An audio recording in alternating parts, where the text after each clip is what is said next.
know how it is when you're booking a trip. You're getting confirmation emails left and right from hotels, from airlines, from rental car companies. Wouldn't it be great if all of that could somehow be automatically put into an itinerary so you had everything you needed exactly when you needed to know it? Well, guess what? That's exactly what TripWaffle does. It is a free app. Before you roll your eyes and think, no, not another app. This one's free. I highly suggest you give it a go. You can literally forward any travel-related email, and TripWaffle will automatically turn it into an easy-to-read plan, complete with timely reminders, useful insights, and an itinerary that's a pleasure to use. I got an email from a listener, Larry, who said, wow, thank you. I loaded a trip on TripWaffle, 6 flights, 5 hotels. Amazing way to track. So easy. I've tried it as well, and it works great. Go to tripwaffle.com or search for TripWaffle on the app stores. Throw some older upcoming booking emails at it and see what it can do. Thanks to TripWaffle for supporting today's show. Hey there, I'm Travis Hoyam, one of the hosts of Motley Fool Hidden Gems Investing. Each weekday on Motley Fool Hidden Gems Investing, we talk through the business news you need to know and the stories moving stocks on Wall Street.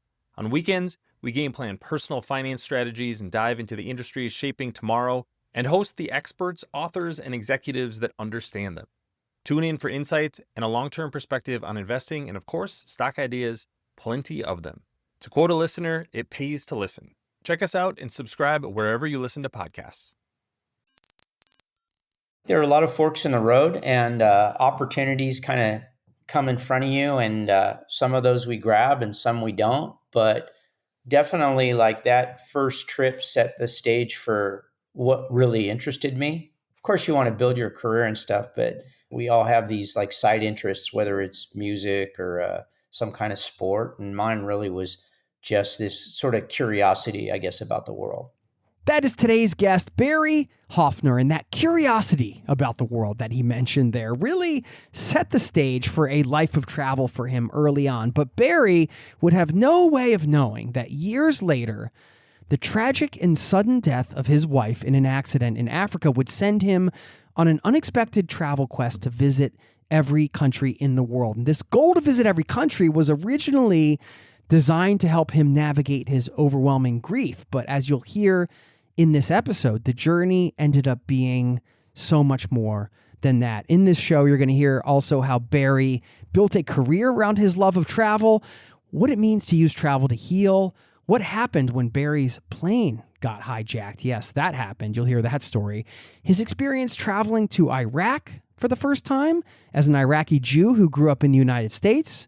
I was more worried about like how I'd be received, because my identity was so tied to Iraq in such a weird way, a place I didn't even know anything about, that if I were received poorly, I think it would kind of shake my identity a little bit. But just the opposite happened.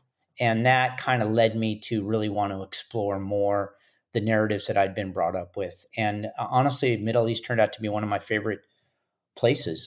His top destinations to visit now before they get spoiled, and so much more, all happening in this show right now. So buckle up, strap in. Thanks for being here, and welcome to the Zero to Travel podcast, my friend.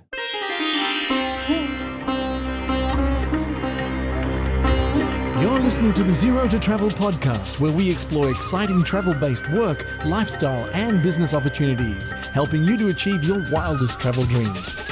And now your host, world wanderer and travel junkie, Jason Moore. Hey, Jason here with ZeroToTravel.com. Welcome to the show. Thanks for hanging out, letting me bring a little travel into your ears today. This is the show to help you travel the world on your terms, to fill your life with as much travel as you desire, no matter what your situation or experience. You're going to hear from Barry Hoffner today. Lovely guy, and the journey that he discusses is beautifully chronicled in his book, Belonging to the World, a journey from grief to connection in every country on earth. And 100% of the profits go to the scholarship fund he set up in honor of his wife, which you'll hear about at the top of the show. And stick around on the back end if you have some time. I'm going to share a mindset that can really offer a way forward for you if you're looking to restart in regards to work, travel, life, anything. It's something that comes up in this interview, and I think it's a principle or an idea or a concept, I should say, worth highlighting in the outro to send you off on your way from this one. For now, please enjoy my conversation with Barry Hoffner. By the way, you can grab the book and check out his stuff at belongingtotheworld.com. We'll link up to that in the show notes. Thanks for listening.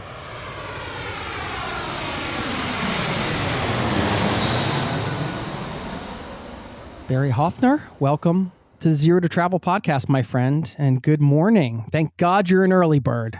Good morning, Jason. Yeah, as long as I have my coffee, I'm good. Whatever time, doesn't really matter. Nice. We're going to talk about the book, Belonging to the World, A Journey from Grief to Connection in Every Country on Earth, which, by the way, this is awesome. 100% of the profits go to your scholarship fund. I just want you to share a bit about that right off the bat, the scholarship fund and where all the proceeds from the book are going, because people should know when they get this awesome book, which it is incredible and has your incredible life journey. Just so people know after this conversation, if they want to pick up the book, let them know about the organization and where the money's going. Yeah, sure. Well, thank you for having me, Jason, first of all. And I definitely hope people will enjoy the book. I think they will. But aside from that, a big benefit is all the proceeds go to scholarships for young women all across West Africa, and not just to scholarships, but for leadership development, empowerment. We have 3 separate programs, and we cover all the countries in West Africa, including French and English speaking. And that's under my foundation, Caravan to Class. .org. This particular program is called our Bourse Jackie initiative, the Jackie Scholarship, named in honor of my late wife. And so it's a program very dear to me. It's really incredible to see some of the things that have come out of this tragedy for you in your life with the passing of Jackie, which we're going to talk about. I want to get your advice on kind of working through grief and travel as healing. And those are some big themes I know in the book and in your life as well.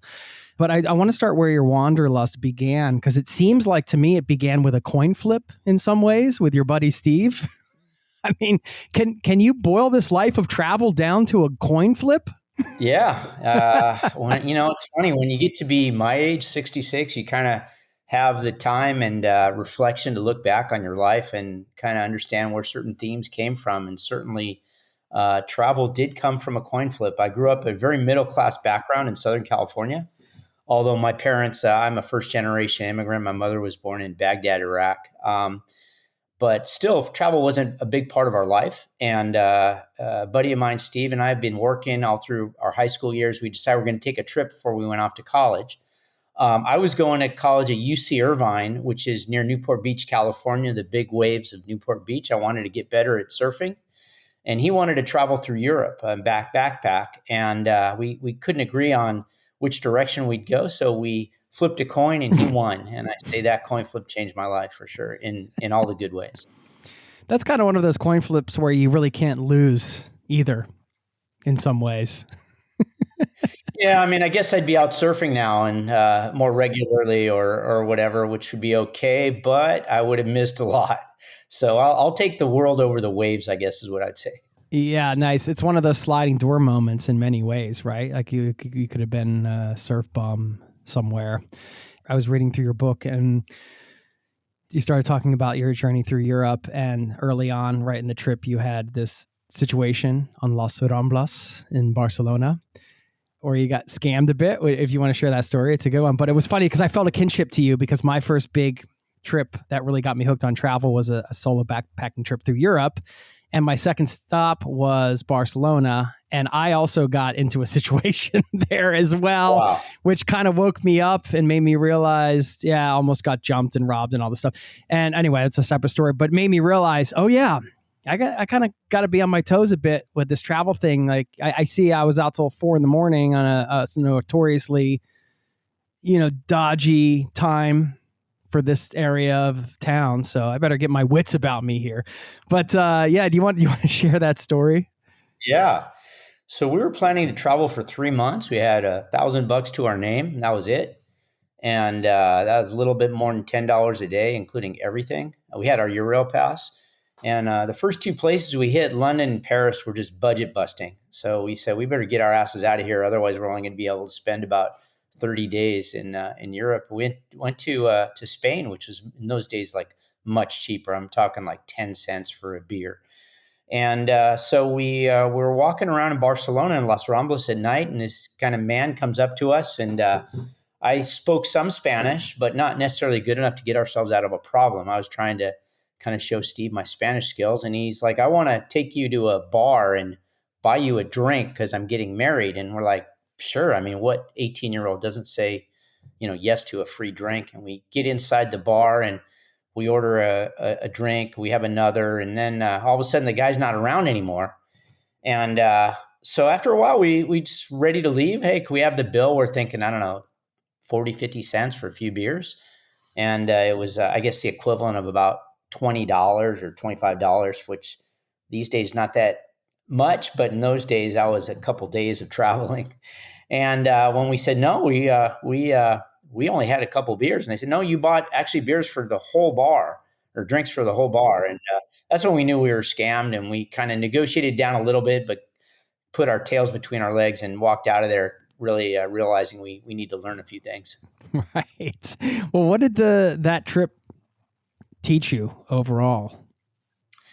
I mean, I was so naive. I didn't even understand when I got there, like the idea of how to change currencies and stuff like that. It was really my first trip overseas, and all the different languages and places you could travel to and cultures and sites you only heard about. It's definitely mind blowing at that age. And either you kind of reject it, which I don't think many people do, or it's just something that takes over, and you kind of have this voice in your head saying, I want more of that. And I think that was the case for me. So I kind of went to college with this idea, like, I want more of that, both in the courses that I took and in the idea for what I wanted to do, in future summers, but also kind of build a career out of being able to get back overseas somehow. Yeah. And I mean, you managed to do that. I think you're definitely speaking to the right crowd here. The I want more of that crowd. It's interesting how in this podcast community, at least, I feel like that extra calling of like, yeah, okay, this is, this could be like a multi-month journey or whatever, trip of a lifetime, but this is more of like, I want to create a lifestyle around travel. That's just a deep need for it. And you certainly did that. And I know that you started working abroad pretty early on as well. Your first experience working abroad in Buenos Aires, which sounded like that was another sort of transformative time for you in terms of your travel journey. What was that like? Yeah, sure. So after undergrad, I went off to business school. Big move for me to go from Newport Beach to New York City. Especially where Columbia was located, up in northern Manhattan. And I had started to do a little bit of traveling. But after I graduated, I decided I didn't even attend graduation. I had gotten a job with JP Morgan. And before starting work, I was going to head down to Argentina, where I have some relatives, and then just do this overland trip. And while I was down there, I ended up hooking up with the head of the JP Morgan office and offered me a job to work there before even I was starting employment in New York City. And so I took that. It was supposed to be 3 months, turned into 6 months. But what it did, it gave me a lens for kind of like how I want to live my life very early on, right at the start of my career, like working overseas and conducting kind of business in a different language and just learning a lot. That kind of set the stage for what I wanted to do. So when I finally got through my training program in New York, and ended up on the trading floor, JP Morgan, foreign currencies, I kept bugging my boss, like, I want to go to Paris. I'd been to Paris before, and that was my dream. And eventually, just a year into my career, I was transferred to the Paris office, and that started a run of 16 years straight overseas. I think I had in 7 different countries over that period of time. Yeah, of course, in corporate America and finance, you were working in finance, there are these opportunities to work overseas, but not everybody is able to take advantage of them or takes advantage of them or is offered them. And I think it's just, it feels like to me in some ways you were just destined for a life on the road. I don't know if you believe in destiny or fate or anything like that. Well, what do you believe in when it comes to that kind of stuff? I don't know. I think there are a lot of forks in the road, and opportunities kind of come in front of you, and some of those we grab and some we don't. But definitely, like, that first trip set the stage for what really interested me. Of course, you want to build your career and stuff, but I think, we all have these like side interests, whether it's music or some kind of sport. And mine really was just this sort of curiosity, I guess, about the world. So I think it's a marriage of sort of like where your deep interests lie with opportunities that come in front of you. So Were you passionate about the career, or was it more of that you could do it, make a good living, and also travel? Maybe I'm fishing a little bit for advice for anybody that's looking for like a travel-based career like that. I was excited to work on Wall Street, no question about it. I mean, just when you stand on your first trading floor and you see all these different currencies. In those days, there was no such thing as a euro. So being shouted out and traded and understanding what's behind the movements and stuff like that, that was exciting for me, no question about it. But I don't think I would have survived 16 years in finance in New York on Wall Street or in London. So it was that first move overseas, marrying the idea of like, I really did like what I did, but I also love living overseas. And it was a marriage of those two things. And quite honestly, like, the more senior I got, the less I enjoyed it, only because then I was further away from the actual action. And then my focus was really more on being in that country. Like, my last 4 years were in Russia and Moscow, 98 through 2002. And certainly that was an incredibly exciting time to be there. And if it was just for the work, I don't think I would have been there. I wanted to stay 4 years, but I really did enjoy being there. Yeah. Okay. Yeah. So the travel aspect kind of helped you, extend the career perhaps in some ways. 7 different countries. You must have had some pretty incredible experiences. What were some of the sort of the standout moments for you in terms of the career abroad?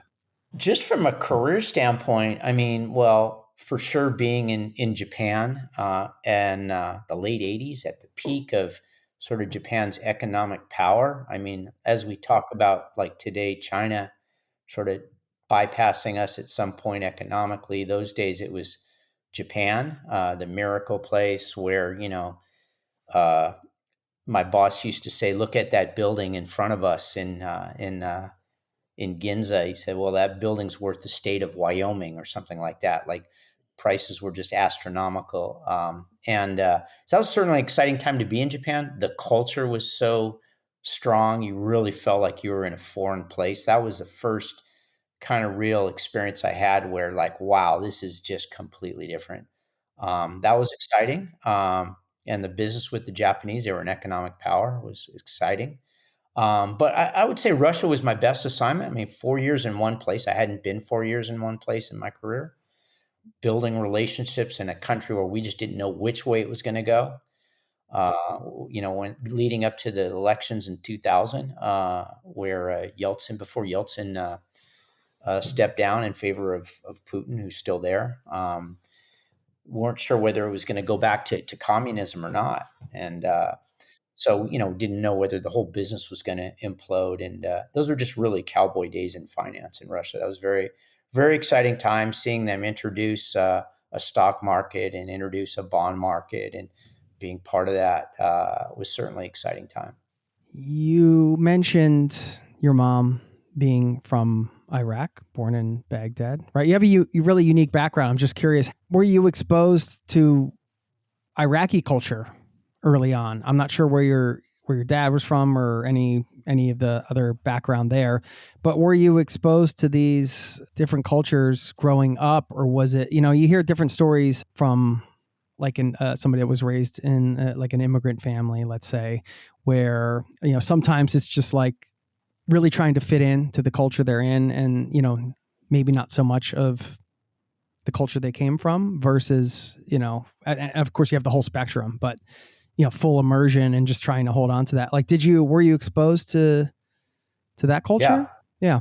I mean, it's a great question. I think, like, definitely I carry a lot of pride from my background of being an Iraqi Jew, but I would say, like, I grew up pretty much middle America with a slice of culture. And I say that because My mom was the only one, and she moved to the States when she was about 7. She was the only one of her siblings at that point to not marry an Iraqi Jew. She married an Eastern European Jew, but and she was the only one to get a divorce too, relatively early on. So while I had a lot of culture, it wasn't the same as all my first cousins who were 100% Iraqi Jew. But I carried a lot of pride with that culture. I mean, my grandmother didn't speak English; she spoke Arabic and Hebrew, and so it's in me, I guess, that culture. But it's not that I lived it. We'll get back to the interview in just a moment.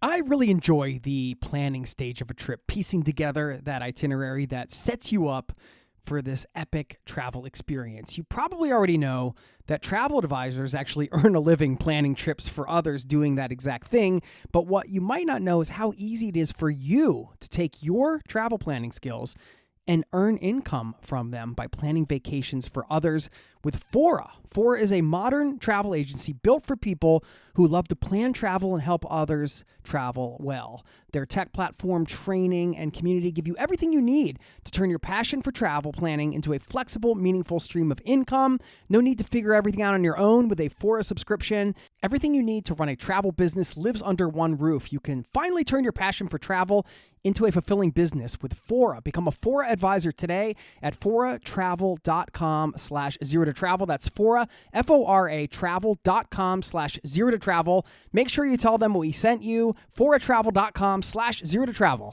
You may have heard about Built as the loyalty program that lets you earn points on rent wherever you live. Well, they just leveled up even more. As of 2026, homeowners can also earn up to 1.25 times points on their mortgage payments. This is thanks to Built's 3 new credit cards, the Palladium card, Obsidian card, and Blue card. All 3 turn your housing payments, rent, or mortgage into flexible rewards, so you can choose the card that fits your lifestyle without missing out on points and exclusive benefits. Built points can be redeemed at top airlines and hotels, Amazon.com purchases, future rent payments, and more. Built points have also been ranked by top publications as the industry's most valuable point currency. Your housing payment is already your biggest expense. Make it your most rewarding. Find the card that fits your lifestyle and apply today at joinbuilt.com/0to-travel. That's joinbuilt, joinbilt.com/0to-travel. Make sure you use our URL so they know we sent you. Terms and limitations apply, subject to approval and eligibility. Built cards are issued by Column NA, member FDIC, pursuant to license from MasterCard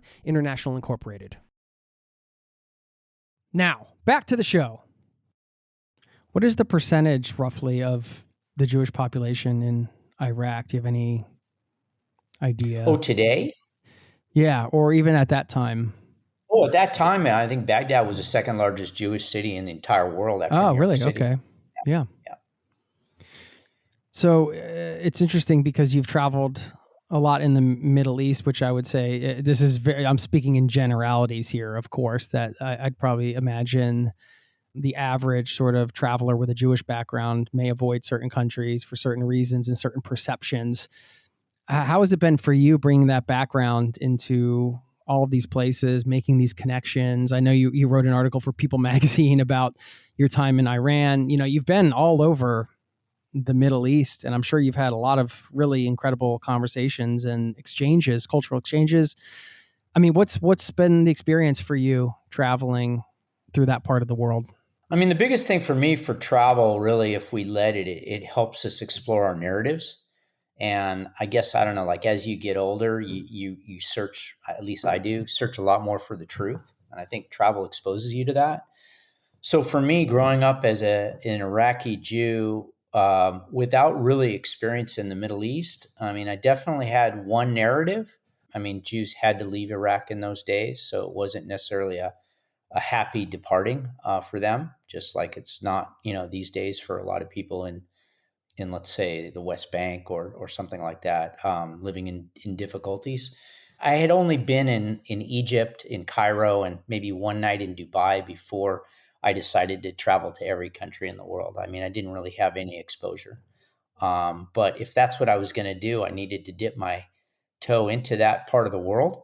And to be honest, I wasn't necessarily scared to go to Iraq, and that was in April of 2022. But I was more worried about like how I'd be received, because my identity was so tied to Iraq in such a weird way, a place I didn't even know anything about, that if I were received poorly, I think it would kind of shake my identity a little bit.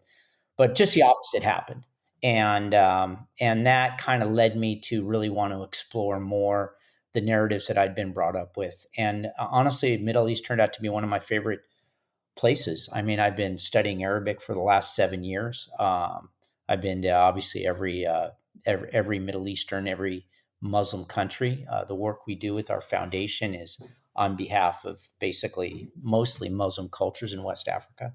So, and that's something that travel does. I mean, it just sort of like helps dissolve a lot of if we let it, the narratives that we have built up in our minds, and see places and people for who they really are. You were in a hijacking at one point. I was kind of surprised to read that story. Yeah. I mean, it's that kind of idea where something happens and you just have no idea how you're going to react. The brain takes over. It was an old girlfriend of mine who, she was going with me to a wedding. I was living in Switzerland then, in Zurich, working at JP Morgan, and going to a wedding of a French friend in Marrakesh, and flying there, and realizing that as the plane, I remember looking out of the plane as it crossed into the Mediterranean, and normally it'd be just due south, but it started veering east, and I kind of thought that was a little weird, but didn't really think much of it. And when the plane landed, it landed on a dark terminal, a dark runway, and there were no lights, and we didn't taxi. And all of a sudden, I hear this voice in the back after the plane stopped, sort of this stewardess. I hear this guy speaking in a very harsh voice, and I knew it was Arabic just from my mom's background, and that the stewardess translated, "All people of Arab nationality are free to leave. Everybody else remain on board," and kind of saw he was holding a gun to her neck. So I was like, fortunately, we were sitting in the front of the plane, and I told my girlfriend, so we are not staying on this plane, and kind of like grabbed her and pushed her, and we ran off down the stairs, which had been unfolded on the tarmac. And as we were going down the stairs, all these military people with guns and camouflage were storming the plane. We were like walking right past them. And we still didn't even know where we were. We weren't sure. We thought maybe we were in Libya. And it turned out we were actually in Casablanca, and the pilot made some kind of maneuver to make the hijacker think we were heading east, probably to Libya, I guess. But anyways, yeah, that really did happen. And again, like I say, you just react. You don't really know what you're doing. And what happened? Do you know what happened? Did they get those people off safely? So those were the days of no internet. And we were so kind of excited the next day after getting through that experience, looking forward to finding out what happened, looking in the newspaper, et cetera. And there was nothing. Nothing. So, but we were taken to this room, this holding cell, for like an hour, where there were a bunch of Moroccan police. And we asked some gentleman what happened, and he said he thinks that there was a Moroccan citizen who was being deported by Switzerland that didn't want to go to Morocco for some reason. Yeah. Okay. That's wild, man. I mean, yeah. As they say in travel, afterwards is just a good story. That's true. The best is when you can say that in the middle of when, it's all hitting the fan. If you're able to step out and be like, this is going to make a good story one day. Well, the biggest disappointment was we couldn't find anything about it and the next day. Right. Yeah, I don't think in the middle of a hijacking, though, I can, it's one thing to, be waiting hours for a late bus or something. It's another thing to be in a plane hijacking. Yeah. Oh, man. You have a wonderful love story in the book, of course, with Jackie. And you could talk about, you can share where your first kiss was and kind of where all that happened. That's pretty incredible. I wanted to get into the topic of, kind of grief and healing and how you're sort of, I don't know what chapter you would call this in your life of travel, but certainly travel played a huge part in your recovery from the loss of your wife. And I know you called that year 0. maybe that's a good place to start. You can kind of give some people context and explain what that means and where you were at that point, so we can hear a little bit more about your experience. And also just there are a lot of different ways to heal, I guess, and a lot of reasons why us here in this community might choose travel. I think that's something that probably resonates with a lot of people listening. So I think this is a very important topic for everybody listening. We've all used travel in some ways to kind of, I wouldn't say heal us, but just it can be used in different ways. It can be a tool, I guess. It can be an intentional tool. Yeah, I just wanted to kind of dive into that part of the conversation. I mean, is it hard for you to talk about that? I mean, now you've written the book, I guess you're going to put yourself out there to sell this book and, so you can promote your work. And I mean, that's all goes hand in hand. Like you said, 100% of the profits going to your foundation. But I mean, in some ways you have to, keep showing up and sort of not reliving this time in your life, but keep revisiting it. Is it hard? Yeah, I think these days, no, to be honest. 5 years ago, yes. I think when you decide to write a book, that you're putting yourself into that realm. And, writing a book itself just intensifies the experiences. So for me, that's part of my, that happened. And obviously, like I continue to think about Jackie and kind of have love for her every day. But that event is sort of like in the past in terms of stirring up the emotions that it stirred up, back then. So which shows me, I guess, that I've healed. And, I guess you go through different phases. I mean, we can dive into it, but in my case, no loss is a good loss. My loss was with so much shock that even before, normally people lose someone, they grieve, then they start to heal, then they are healed. In my case, it was shock, which took a long time before I could even start really grieving in a way. And then sort of the pathway towards healing.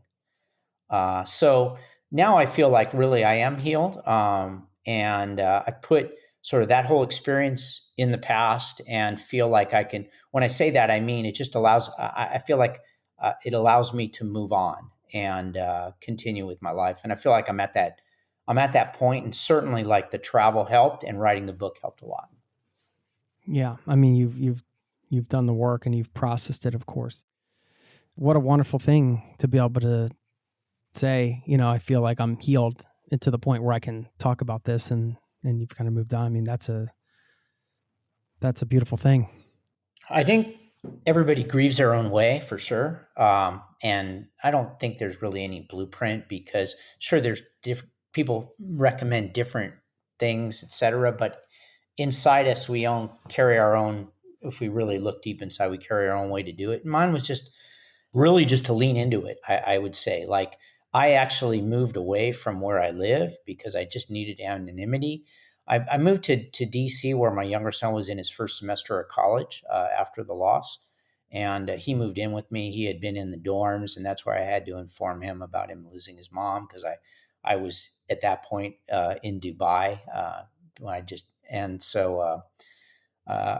I moved after a period of time. I moved to DC, and I was there for about 6 months. And I sort of gave up a lot of stuff I was doing in my life.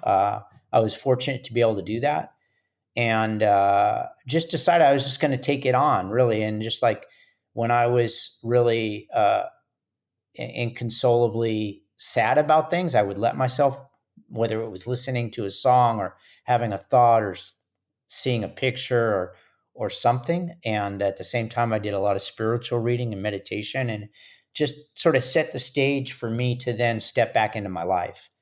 And when I did step back into my life about 6 or 7 months after we lost Jackie, it was through travel, because I still needed that anonymity. I still wasn't ready to be going to dinner with a couple that we used to go as two couples, and I was the third wheel. And, people were very kind and gracious, but I just really didn't want to sort of like, what are you going to do now? Or how are you doing? Or I really just wanted to kind of like turn my head towards something different. And that something different turned out to be travel. It's a constant sort of, I don't know, I don't want to say only dopamine hit, but it just puts your head in a different place. But actually, as I was traveling, I realized it wasn't just that I needed to be away, but that I was like connecting with people in a different way and seeing the world differently, because that loss really just does crack something open inside of you. And it kind of like, I don't know, the only way I can just say it, like a lot of your ego and things like that just dissolve, the need for status and things like that. It's just like you realize how unimportant so many ways you've been living really, at least for me, really were. And that's why I call it kind of year zero. It's not so much that like you have a completely different life, but you have a different way of seeing things, and a different way of wanting to kind of carry yourself forward. What were some of those things for you that just you saw completely different at that point? You know, crazy things kept happening to me. Like, I remember I was on the best one was I took my kids, I think it was only 8 months after, it was summertime after my older son's first year of college, to walk part of the Camino in Spain. I have two boys, they're Benjamin and Daniel, 28 and 27. Jackie had walked that the year before, so we decided kind of like we were going to walk her path. We had her Camino passport. We knew every place she had stopped. It was kind of our own little pilgrimage. And the year before when she was there, I remember her like sending me this picture. She was like the biggest dog lover I've ever seen in my life. This picture of this little white dog that she had fallen in love with, and she said, I really want to bring this home. I was like, I don't think you should. It's probably somebody's dog. But anyway, so we were walking halfway through our Camino walk. We see this little white dog.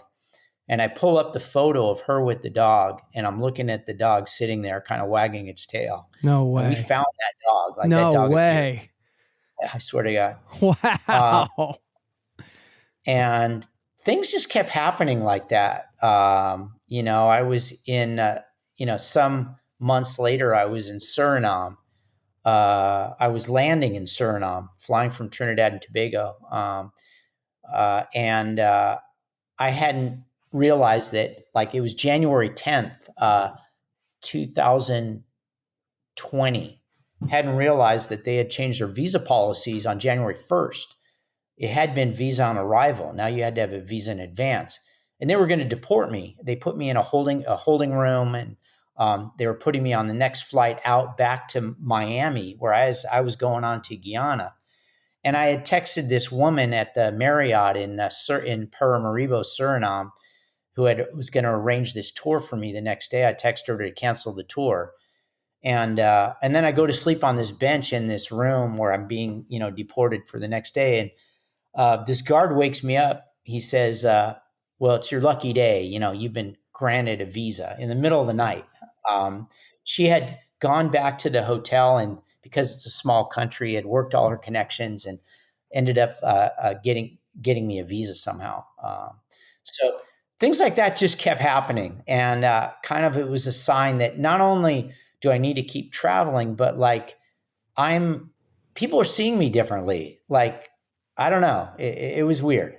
Yeah, it had the, obviously, year zero, traumatic change in your life. And at what point did you decide going to every country was going to be the thing for you to do to kind of help you? Because you mentioned, some of the things you were doing to kind of, I don't want to say manage your grief, but go through it. And then there's a lot of different directions you could go, even with anonymity. You could have maybe moved back abroad for a period of months somewhere else, or it didn't have to be going to every country. I know at that point you'd been to like 100 countries already. So like, was it more like why not knock the rest out? Or how did you sort of build up to that decision? Because it sounds like when you locked on that, I don't know if it's just your personality where it's like, if you say something like, okay, now I have to do it. Like it's a full commitment thing. It's not going to be like a halfway kicking it around kind of thing. Yeah. So, I lost Jackie in late 2017, and then I took my first trip like mid 2018. But that trip was actually to Tajikistan to run this half marathon in Dushanbe. And that was the really turning point for me. Like, that's where I said, I have to do more of this. And so for those next couple years, with my boys both in college, I was just taking these kind of random trips, just places I'd wanted to go. I figured I was only one stand away. I hadn't counted up my countries then. I didn't know how many countries I'd been to. So I was like, okay, I might as well go to Turkmenistan. And then I loved Kiter Falls, so I decided I wanted to go see Iguazu. And then COVID hit. And then all of a sudden, and in a way, I was just trying to escape living in this big house where I live now, just by myself with all these old memories. And then COVID hit, and which was terrible for some people. For me, it was bad in the sense, it was terrible for most people, I should say. For me, it was bad in the sense that it grounded me from travel. But it was good in the sense that my boys were home, and we could have dinner together, and it was no longer this big empty house. And I felt like I had something to do, like, I don't know, cook, even though I'm a terrible cook, for my boys, or clean the house, or go shopping, or kind of like it gave me a sense of purpose that I didn't have because I'd stepped out of a lot of my life. And it was during that time of COVID where I'd gotten in touch with this young Spaniard, Alvaro Rojas, who has this company called Wander Expeditions. He'd been to every country in the world, and I didn't even know that was a thing. In fact, I didn't even know how many countries there were. And as you say, like, that was that light bulb moment for me where I was like, yeah, that's something I have to do. And without necessarily knowing how I'm going to do it, but that set the stage. And my first trip on that sort of intentional quest was kind of at the end of COVID, August 2021. Okay. Yeah.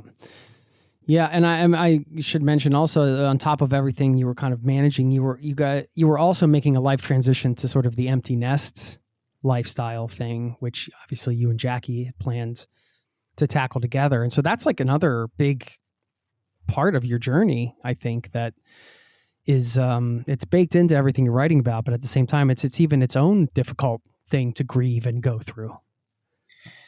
For sure. And that's why I do call my book Belonging to the World, because Jackie was my sense of belonging. Like, I had a very independent life without and then all of a sudden I was traveling from place to place, living in different countries, and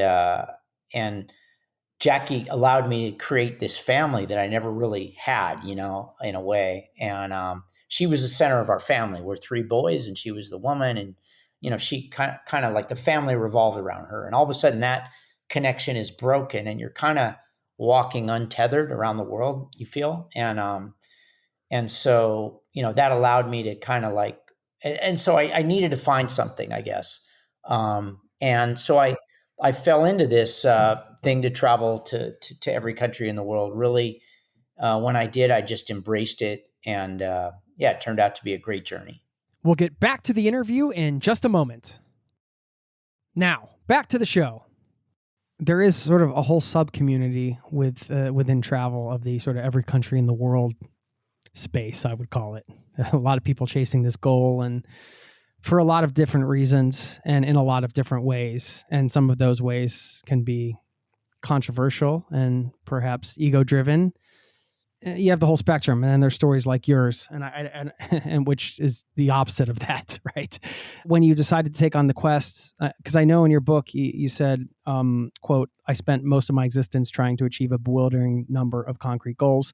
Maybe I was missing the big picture." And you mentioned kind of, this is a quest and a big goal. Did you ever consider, is this, another sort of, for lack of a better term, like type A personality kind of thing, another thing to accomplish? I'm guessing no, because the quest for you was this pure thing. But I'm just curious, for you in your own head, did you ever mull that around? Yeah, no, that's a great question. I was just talking, the reason why I'm smiling, I was talking with one of my travel friends through the travel community. At that point, he was the youngest verified person to travel to every country in the world, Cameron.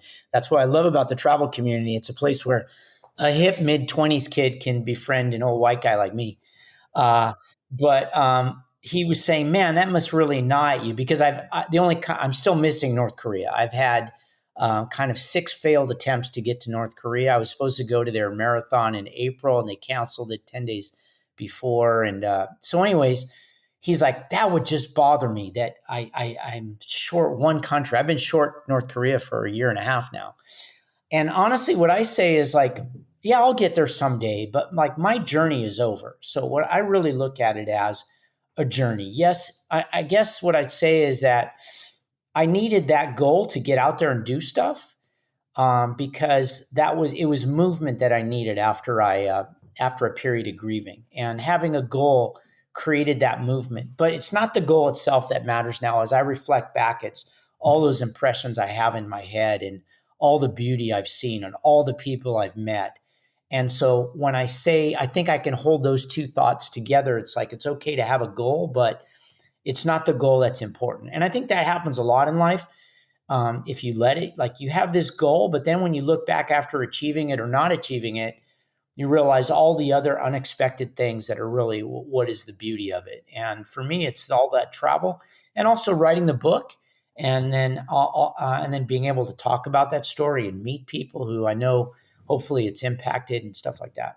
Yeah, that's great. Yeah, the framework of a trip, or a quest in this case, to go to every country or whatever you want to call it. I mean, that can be, is a bit of a know thyself thing too, right? Like if you know that's the thing that's kind of going to motivate you, and maybe you have the goal, but you're not attached to it in a certain way, right? Like everybody has to find their own internal motivation to kind of keep, because part of the big challenge of going to every country is there's a lot of not fun things about it.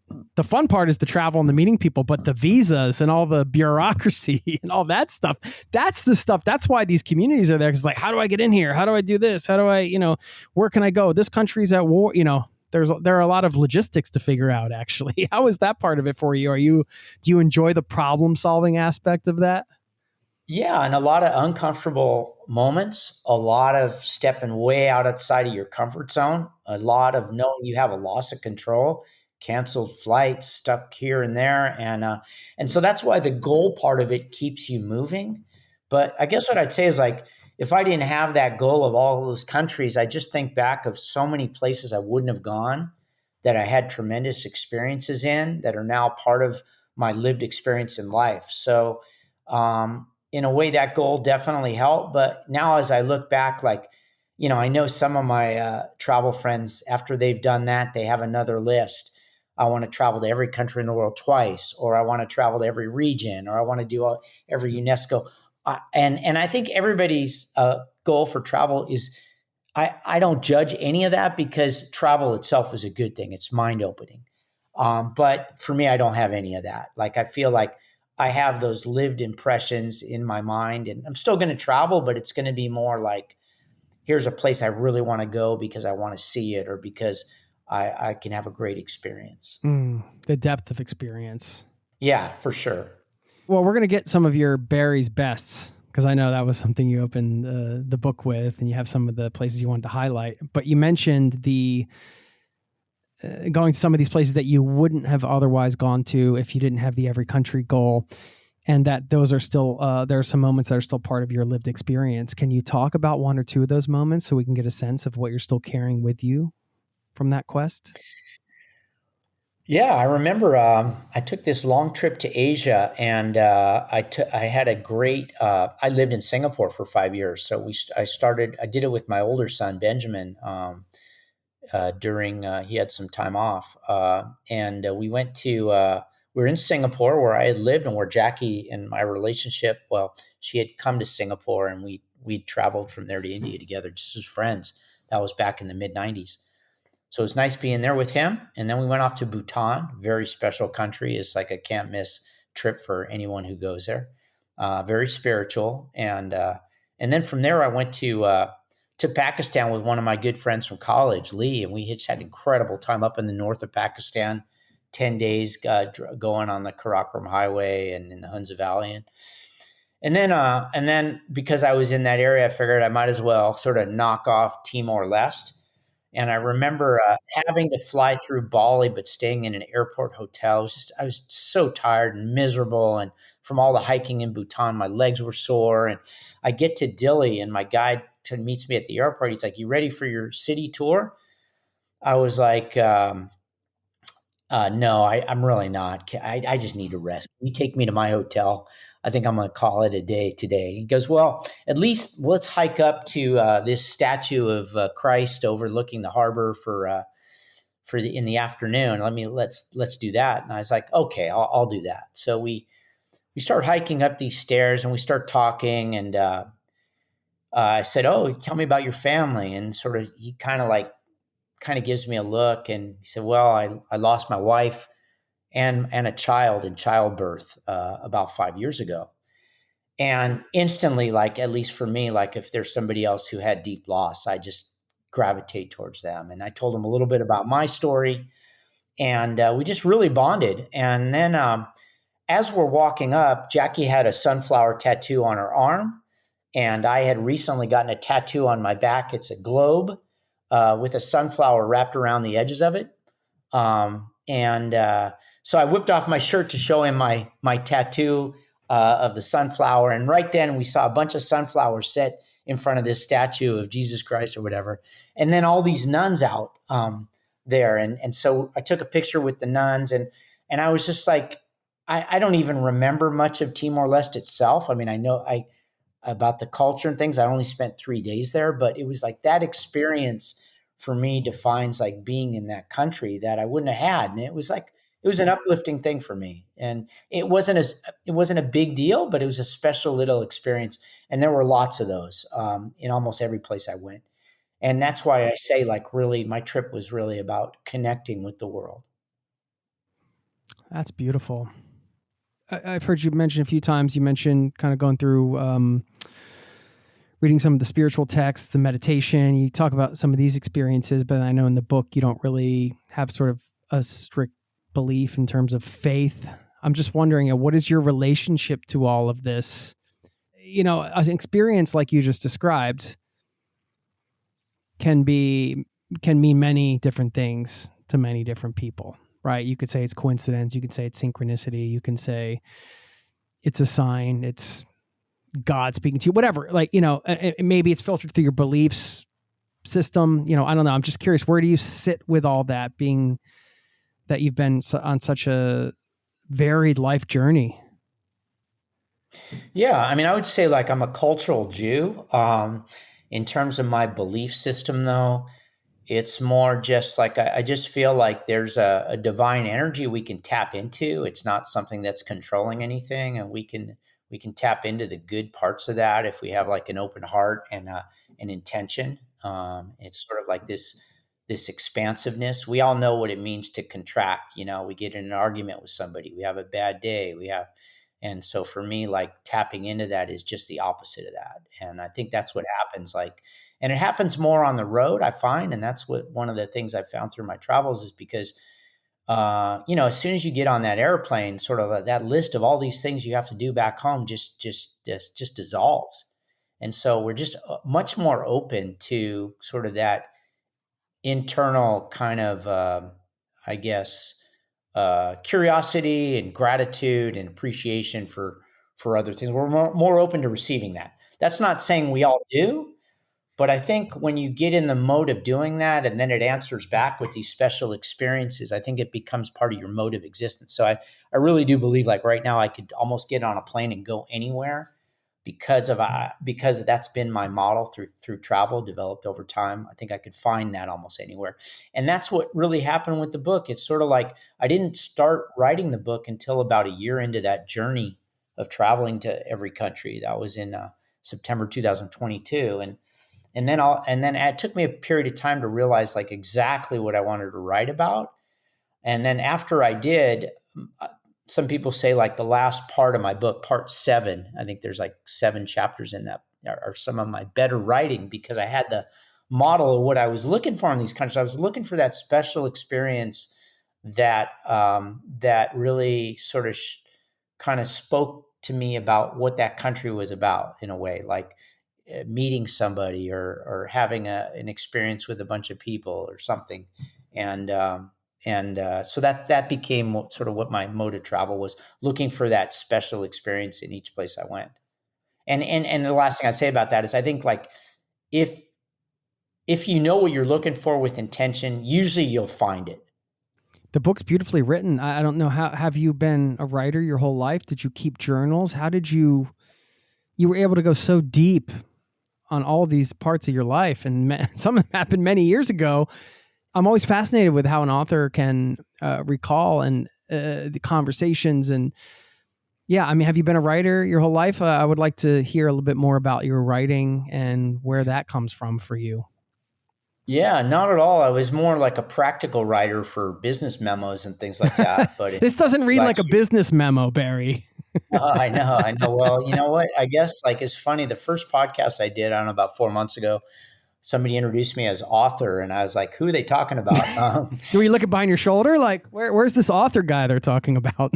I can tell you the first draft I put out compared to where it is now is a huge change. I had a great editor, really pushed me. When you say like, I can still hear her saying to me, "Barry, you got to dig a lot deeper." Like I would write a chapter, turn it in, she would review it, make some comments, and then it was just a labor of love. I mean, I put a lot of work into it, and I did 6 months of just editing alone once the book was actually finished.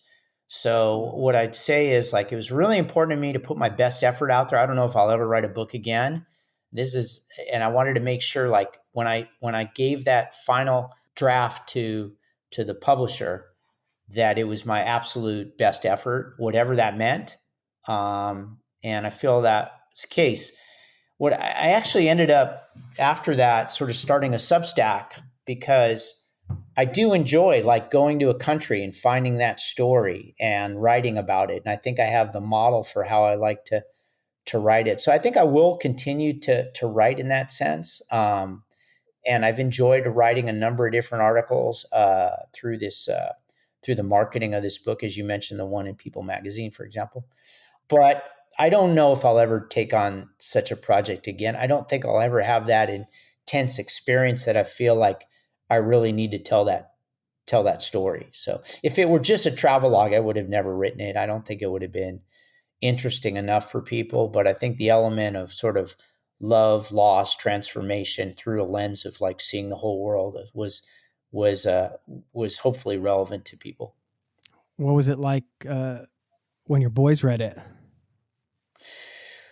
Yeah, it's funny. My younger son really, when we were talking about it, he was tearing up. He was just sort of like,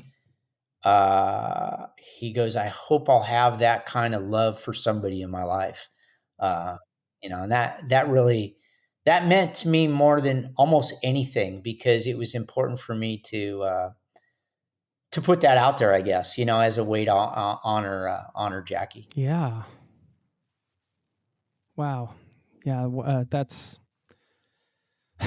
if that's the only thing that came in the book, it's probably an amazing thing, to have that for your kids, to be able to see where their parents came from and the love you guys shared and everything. What a beautiful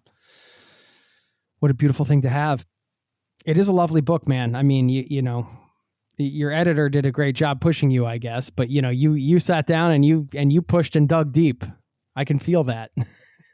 So, well, I'll tell you, it's like, you don't realize like how many times you can go over the same chapter and still find sentences that you don't like and try to, I guess some people are just such great writers that they can just start writing and have it come out well. For me, it was a real work. It's sort of like incremental changes, like all the time, to incrementally improve it. That was my kind of way of, I guess, doing it.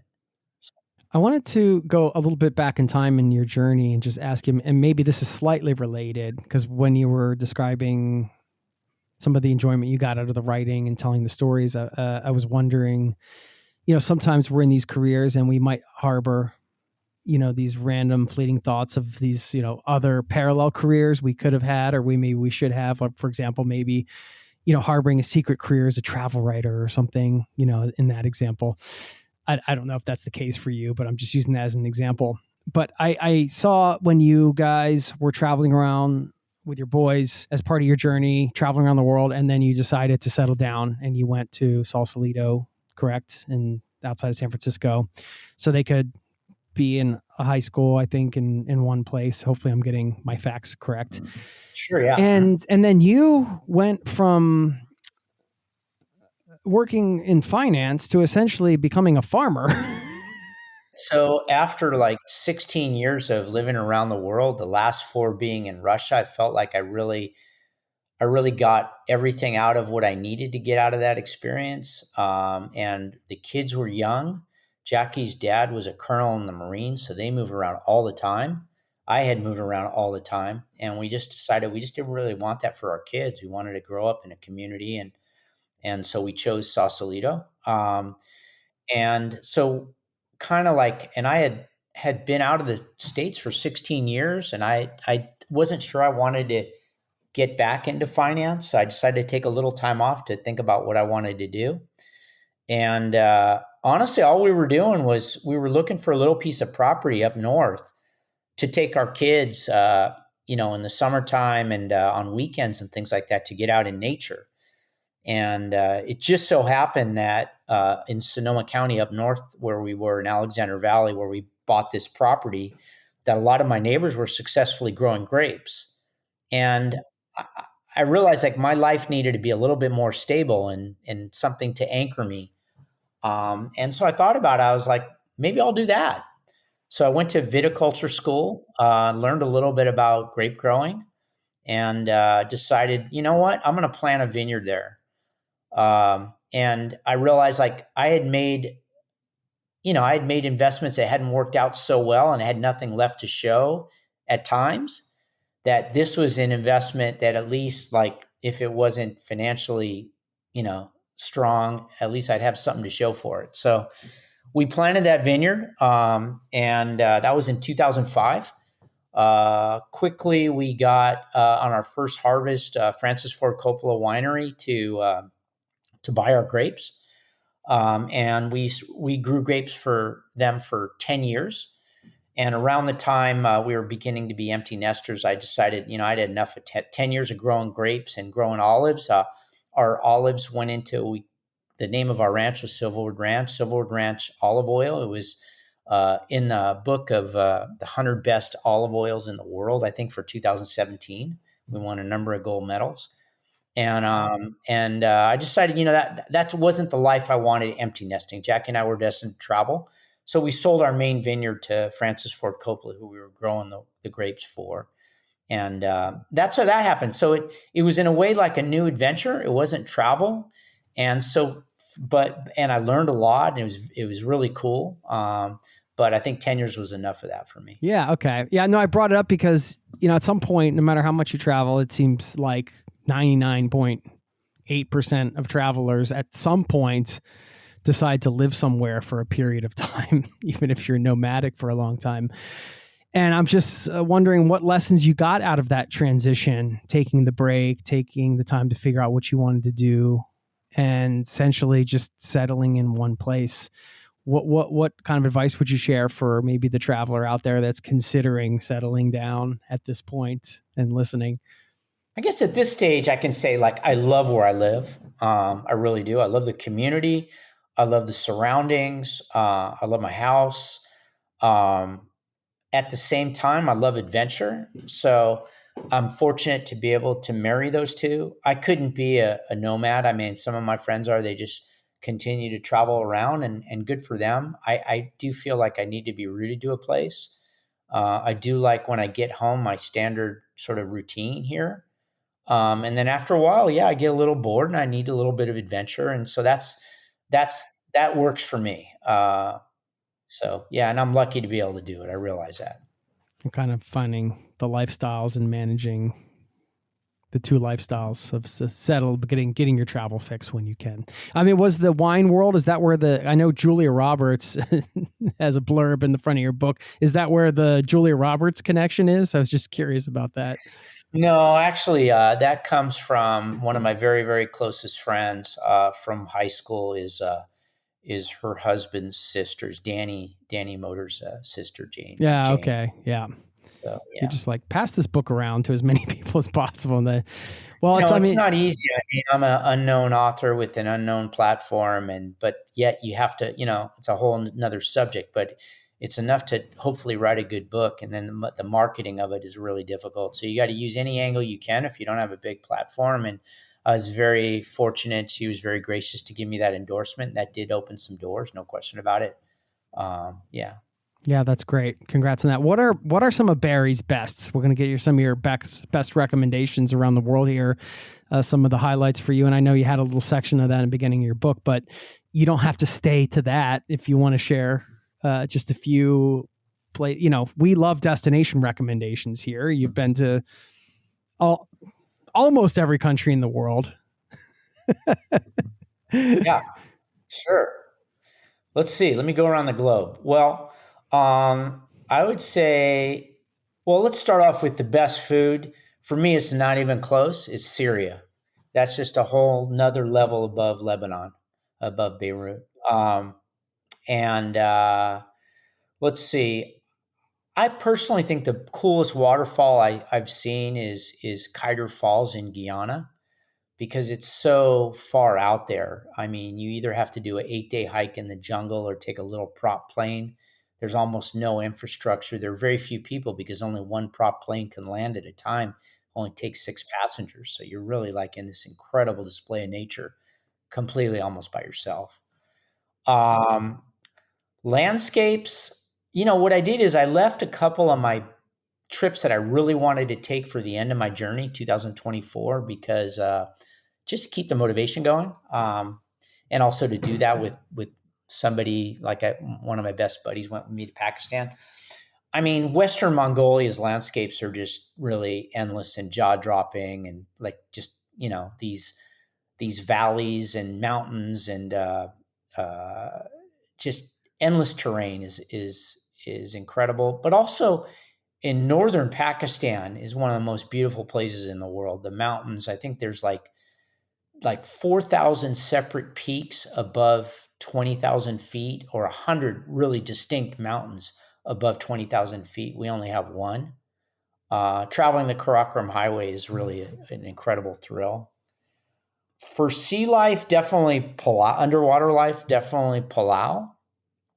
One country that I really love in Caribbean, not that far away, most people don't go because when they think of the Caribbean, they think of a glam spot, is Dominica. It was Condé Nast's friendliest country 2024, one of the few places in the world where the sperm whales nest year-round. That was in a 60 Minutes documentary.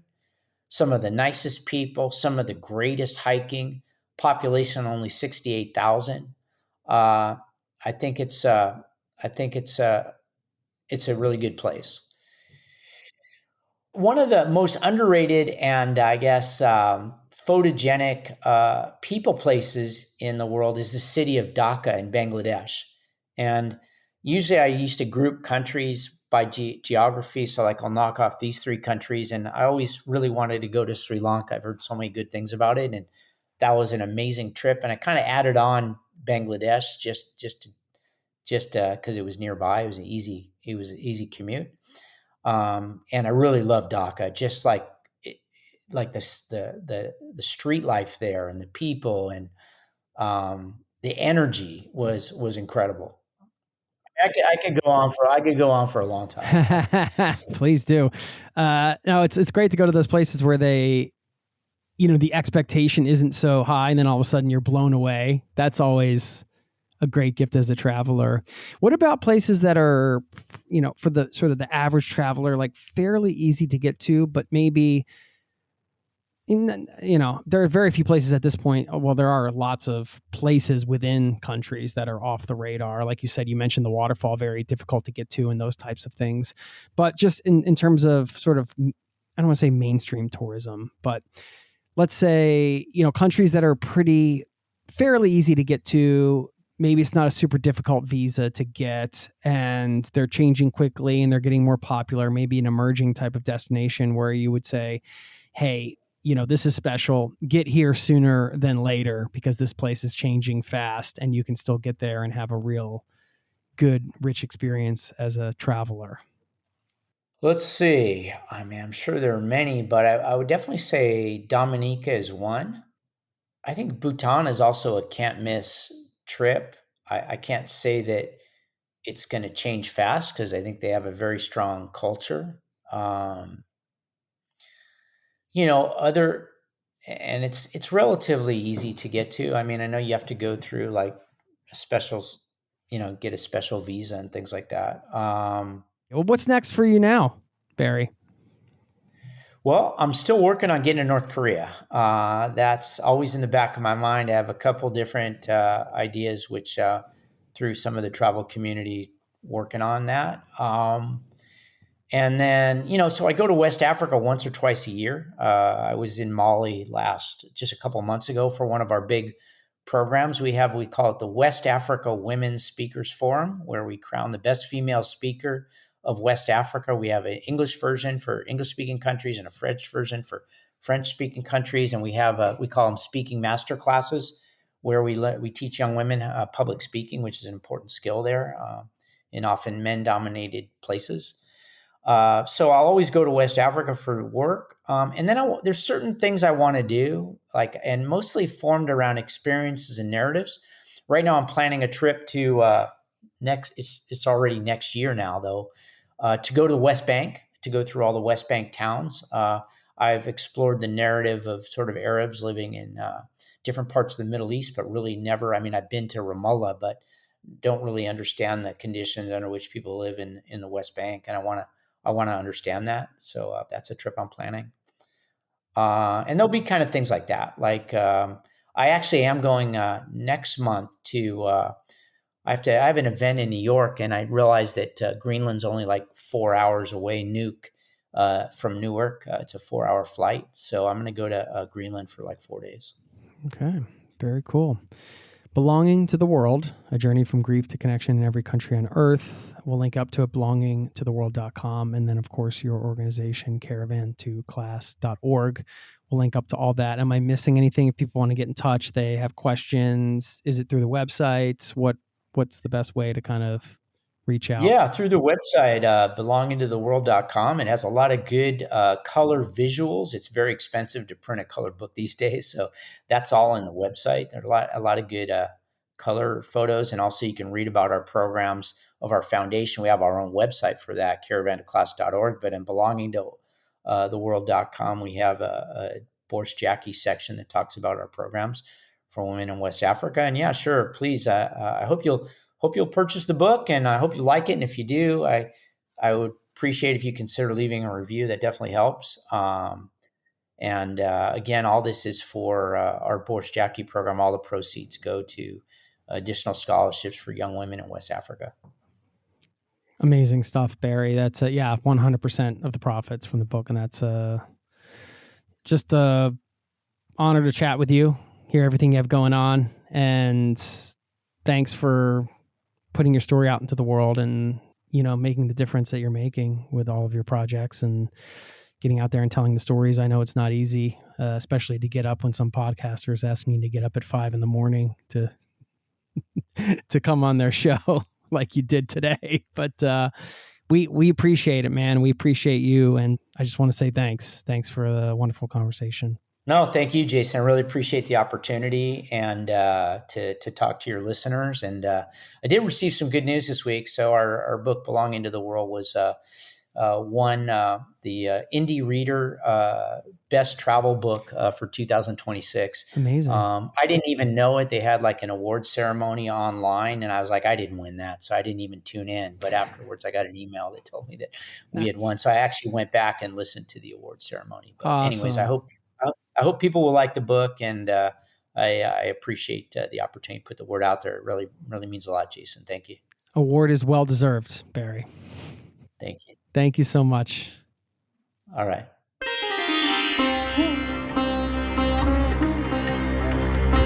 There you have it. Thank you so much to Barry Hoffner. Lovely guy.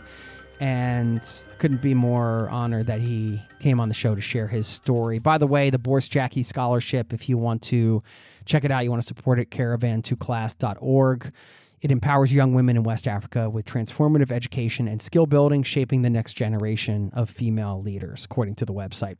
And belongingtotheworld.com, once again, to pick up the book. And 100% of the profits do go to that scholarship fund. So if you like travel memoirs, if Barry's story resonated with you, you can know that all the money from the book purchase is going to go to that scholarship fund. And that's a beautiful thing. Now, before I let you go, two things. I'm going to leave you with a quote.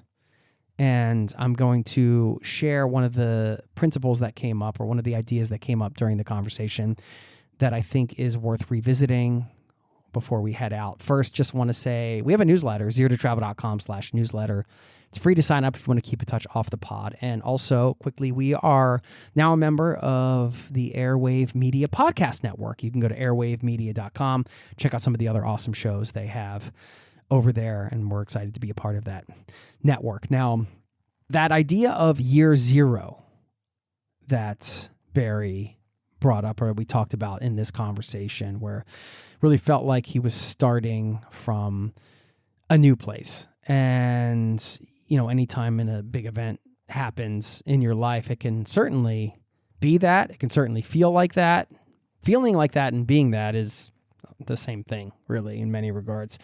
And I think coming out of this one, I was also thinking, as I'm making some pivotal decisions in my life, and I may be at a bit of a pivot point in some regards with my work and different things I'm considering, I was wondering if perhaps this idea of year zero is a good way to look at things. It doesn't mean that you don't have your past accomplishments or your skill set or all the things that you're bringing to this moment right now today, but it's almost like a beginner's mind type of mindset, the old classic Buddhist beginner's mind philosophy of, you know, just being open-minded and constantly in learning mode in a way, being very open. And I think the idea of year zero, or just starting again from zero, can be overwhelming, but it can also be liberating in a lot of ways. And if I think about making a pivot in my life and just knowing, okay, this is a fresh start and I'm just here to learn, and you can forget everything I did before, doesn't matter. Not that I don't bring it with me, but what matters is just focusing on this new journey and seeing where it takes me. I feel like that can, I guess liberating is the right word. It can release some of the pressures of maybe past accomplishments, future expectations, all that type of stuff. And I thought maybe before I wrap this up with a quote, it was worth highlighting that, because perhaps some listeners out there, maybe even you, are considering new paths, new careers, new types of trips, a new type of travel, perhaps. Who knows? And perhaps that beginner mind, that year zero kind of idea of just truly starting from the beginning and being completely open to that new path, that new journey, can be liberating for you, as I consider these things myself as well in my own life. Okay. On that note, we're going to wrap up with this quote from Buddha, who said, "No matter how hard the past, you can always begin again." Thanks for listening. I'll see you next time. Peace and love to you and yours. Cheers. This podcast has been brought to you by zerototravel.com. Ideas and advice to make your travel dreams a reality.